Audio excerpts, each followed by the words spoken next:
எப்போவுமே வரைபடம் அமைக்கும்போது இந்த ஃபர்னிச்சர்லாம் எப்படி கரெக்டாக கொடுத்துருக்கா அப்படின்னு பார்க்கணும்.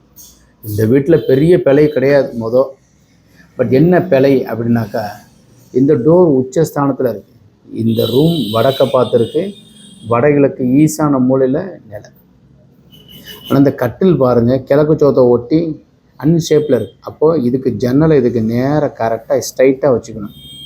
கட்டில் இப்படி அமைச்சிக்கிறது. ஸோ முக்கியமாக டோரு ஜன்னல் நேர் எதிர்புறத்தில் வரும். இந்த ஜன்னல் நிலை ஜன்னல் எல்லாம் ஒரே நேர்கோட்டில் வரணும். அதே மாதிரி இந்த நிலைக்கு நேராக எப்போவுமே ஒரு ஜன்னல் இருக்கணும். இது சாமி வைக்கிறதுக்கு உண்டான பிளேஸ். வரைபடம் அமைக்கும்போது முக்கியமாக இந்த குத்து விழுகாமல் இருக்கான்னு பார்க்கணும். அங்கே இந்த வரைபடம் திருத்தம் எங்ககிட்ட வந்திருந்தது. ஸோ அவங்க ஜாதகம் பார்த்து இந்த அமைப்பு, இந்த பிரிக்கிறதுக்கு உண்டான அமைப்பு, தாம்பர கப்பி வச்சு பதிக்கிறதெல்லாம் நாங்கள் ஃபாலோ பண்ணுறோம். தேவைக்கு கீழே இருக்கிற நம்பர் கான்டாக்ட் பண்ணுங்கள். வணக்கம்.